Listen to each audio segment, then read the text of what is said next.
नमस्कार। आज हम एक बहुत दिलचस्प स्रोत पर बात करने वाले हैं, श्रेय और प्रेय, मोक्ष का मार्ग। इसमें श्री कृष्ण ने जीवन के दो मौलिक सिद्धांतों और उनसे जुड़े रास्तों की बात की है। बिल्कुल। और ये स्रोत हमें सोचने पर मजबूर करता है जीवन के एक बुनियादी चुनाव के बारे में।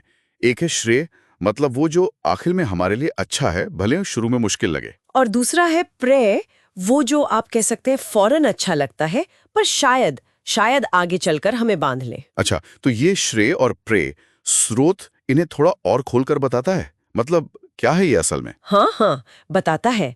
देखिए, श्रेय को स्रोत कहता है वो रास्ता जो सोच समझकर विवेक से चुना जाता है, जिसका मकसद होता है आत्मा की उन्नति और अंत में मोक्ष।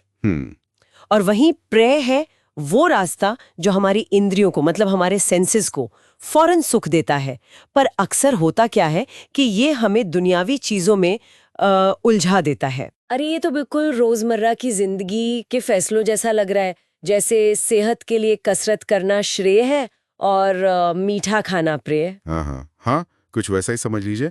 पर स्रोत इसे सिर्फ आदतों तक नहीं रखता, वो इसे दो खास आध्यात्मिक रास्तों से जोड़ता है। अच्छा, कौन से रास्ते? स्रोत में दो मार्गों का जिक्र है, एक है देवयान और दूसरा पितृयान। देवयान और पितृयान। जी, देवयान मार्ग को कहा गया है प्रकाश का मार्ग, और इसे हम श्रेय से जोड़ सकते हैं, जैसा आपने कहा, मुश्किल पर हितकारी। स्रोत कहता है कि इस रास्ते पर चलने वाले योगी, मतलब जो ध्यान और आत्मानुशासन का अभ्यास करते हैं, हाँ, वे ब्रह्म को प्राप्त करते हैं, मतलब परम सत्य को, और उनका फिर से जन्म नहीं होता, वो मुक्त हो जाते हैं। ब्रह्म यानी परम वास्तविकता, चेतना का शुद्धतम रूप। बिल्कुल सही। देवयान मार्ग वहीं ले जाता है, पूरी तरह मुक्ति। समझ गए। तो फिर ये जो दूसरा मार्ग है पितृयान, वो फिर प्रेय से जुड़ता होगा, जो फौरन अच्छा लगता है। हाँ, काफी हद तक। पितृयान को अंधकार का मार्ग भी कहा गया है। ये उन लोगों के लिए है जो दुनियावी कर्मों और उनके फलों में ज्यादा लगे रहते हैं। ये प्रेय जैसा है, मतलब फौरन मिलने वाले सुख या नतीजे की इच्छा से जुड़ा हुआ। और इसका नतीजा क्या होता है? स्रोत के मुताबिक इस रास्ते पर जाने वाले अपने कर्मों का फल भोगते हैं, अच्छा या बुरा, और फिर वापस जन्म लेते हैं। ओह, मतलब मुक्ति नहीं, वो जन्म मृत्यु के चक्र में ही घूमते रहते हैं। ये तो बहुत ही साफ विभाजन है। एक रास्ता पूरी तरह मुक्ति की तरफ और दूसरा वापस इसी दुनिया में, इसी चक्कर में। लेकिन स्रोत में आपने कहा था ईश्वर के स्मरण की भी बात है, उसका क्या रोल है इसमें, देवयान मार्ग पर? हाँ, ये बहुत बहुत जरूरी बात है।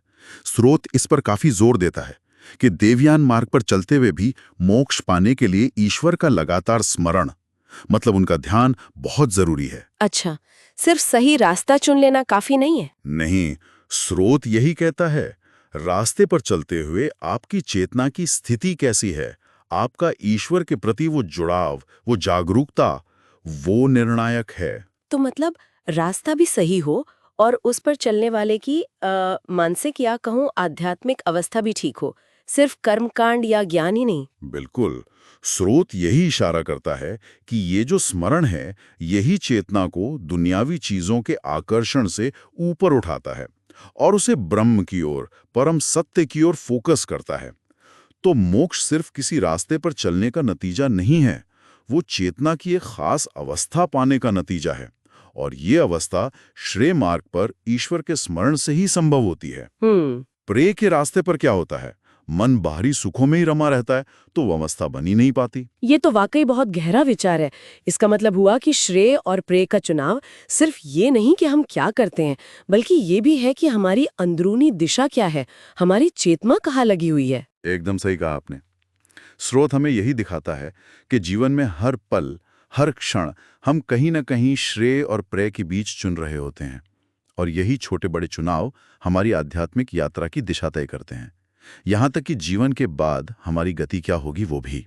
तो अगर हम आज की इस पूरी चर्चा को संक्षेप में देखें, स्रोत हमें श्रेय यानी जो अंततः कल्याणकारी है और प्रेय यानी जो फौरन अच्छा लगता है, इनके बीच चुनाव को जीवन का आधार बताता है। जी, श्रेय का रास्ता है देवयान, प्रकाश का मार्ग, जो मुक्ति यानी मोक्ष की ओर ले जाता है। इस पर योगी ब्रह्म को पाते हैं। सही। और प्रेय का रास्ता है पितृयान, अंधकार का मार्ग, जो वापस पुनर्जन्म की ओर ले जाता है। बिल्कुल। और सबसे जरूरी बात, मोक्ष के लिए देवयान मार्ग पर भी ईश्वर का स्मरण, उनका ध्यान एक कुंजी है। एकदम सही सारांश। ये अवधारणाएं हमें सिर्फ मृत्यु के बाद क्या होगा इसके बारे में ही नहीं सोचने पर मजबूर करती, बल्कि हमारे आज के जीवन के हर फैसले, हर चुनाव के कितने दूर तक जाने वाले परिणाम हो सकते हैं, इस पर भी सोचने को कहती हैं। और जाते जाते एक सवाल शायद हम अपने श्रोताओं के लिए छोड़ सकते हैं सोचने को, जरूर, कि क्या ये जो प्रकाश का मार्ग है, श्रेय और देवयान, और ये जो अंधकार का मार्ग है, प्रेय और पितृयान, क्या ये सिर्फ मरने के बाद ही सामने आते हैं, या फिर हमारे हर दिन के छोटे बड़े फैसलों में, हमारी चेतना की हर बदलती अवस्था में हम असल में लगातार इन्हीं दो रास्तों पर चल रहे होते हैं? बहुत अच्छा सवाल है, विचार करने लायक बात है ये।